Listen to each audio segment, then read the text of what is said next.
అసెంబ్లీలో గళమెత్తే అవకాశం దొరకటం లేదు. పైగా మరుగున పడ్డ కేసును మళ్లీ తెరపైకి తెస్తున్నారు. ఈసారి నోటీసులతో సరిపెట్టకుండా అరెస్టు కూడా చేస్తామని లీక్స్ ఇస్తున్నారు.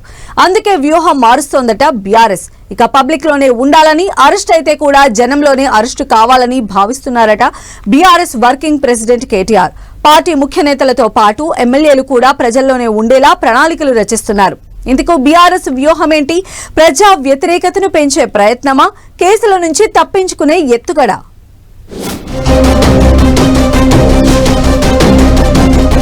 కేటీఆర్ కు ఈ కార్ రేస్ కేసు టెన్షన్. ప్రజాక్షేత్రంలోనే అరెస్ట్ అయ్యేలా కేటీఆర్ ప్లాన్. బీఆర్ఎస్ ముఖ్య నేతలు ఎమ్మెల్యేల పోరుబాట. ఎప్పటికప్పుడు వ్యూహాలు మారుస్తూ వస్తోంది బీఆర్ఎస్. అసెంబ్లీలో తమకు మాట్లాడేందుకు సమయం ఇవ్వడం లేదంటూ ప్రజాక్షేత్రంలోకి వెళ్లేందుకు రెడీ అవుతోంది.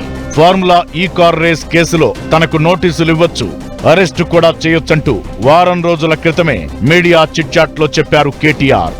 బడ్జెట్ సెషన్ లోపే తనను అరెస్టు చేస్తారంటూ వార్తలు వినిపిస్తున్నాయన్నారు. ఈ క్రమంలోనే కేటీఆర్ అరెస్టుకు సిద్ధమయ్యారన్న ప్రచారం జరిగింది. అయితే ప్రభుత్వం ఫార్ములా ఈ కార్ రేస్ కేసును తెర మీదకు తెస్తే దానికి కౌంటర్ గా బీఆర్ఎస్ పెద్ద sketch వేసిందట.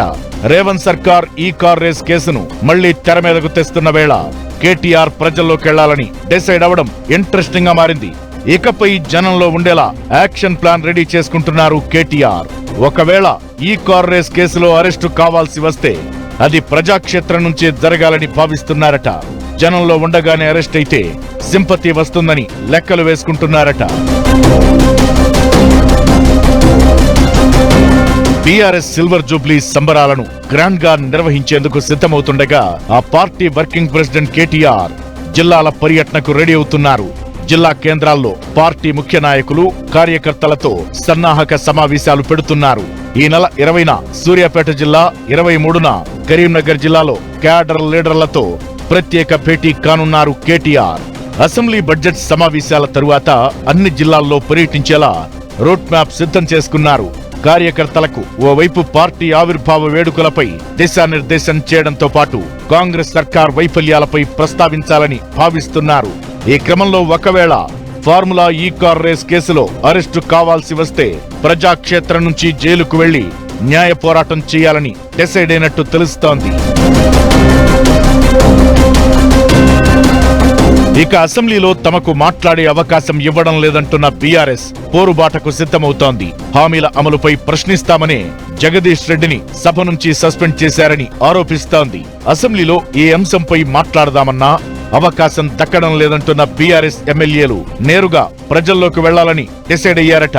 BRS working president KTR ఇప్పటికే 2 జిల్లా పర్యటనలకు షెడ్యూల్ ఫిక్స్ చేసుకున్నారు. ఇదే సమయంలో హరీష్ రావు, కవితతో పాటు ఎమ్మెల్యేలు, ముఖ్య నేతలంతా నిరంతరం జనంలో ఉంటూ కాంగ్రెస్ ప్రభుత్వ వైఫల్యాలను ఎండగట్టేలా ప్లాన్ చేస్తున్నారట. ఒక్కో అంశాన్ని బేస్ చేసుకుని ఒక్కో ముఖ్య లీడర్ లీడ్ చేసేలా నిరసనలు, సభలు, సమావేశాలు నిర్వహించాలని అనుకుంటున్నారట. రైతుల సమస్యలు, నిరుద్యోగుల కష్టాలు, కాంగ్రెస్ ప్రభుత్వ హామీలపై ప్రజాక్షేత్రంలో గళమెత్తాలని డిసైడ్ అయినట్టు చెబుతున్నారు. ఏప్రిల్ 27న బీఆర్ఎస్ ఆవిర్భావ దినోత్సవం ఉంది కాబట్టి అప్పటి వరకు జిల్లాలు, నియోజకవర్గాల వారీగా సమావేశాలు పెట్టుకుంటూ పోయి పార్టీ ప్లీనరీ సభను సక్సెస్ చేయడంతో పాటు ప్రభుత్వ వైఫల్యాలు ఎండగట్టాలని అనుకుంటున్నారట. కేటీఆర్, హరీష్, కవిత కూడా తలా ఒక ఎజెండాతో ప్రజాక్షేత్రంలోకి వెళ్లాలని భావిస్తున్నారట. ప్రభుత్వం బడ్జెట్ ప్రవేశపెట్టాక తమ యాక్షన్ ప్లాన్ ఉంటుందని చెబుతున్నారు బీఆర్ఎస్ లీడర్లు. కారు పార్టీ వ్యూహం ఎంతవరకు సక్సెస్ అవుతుందో చూడాలి మరి.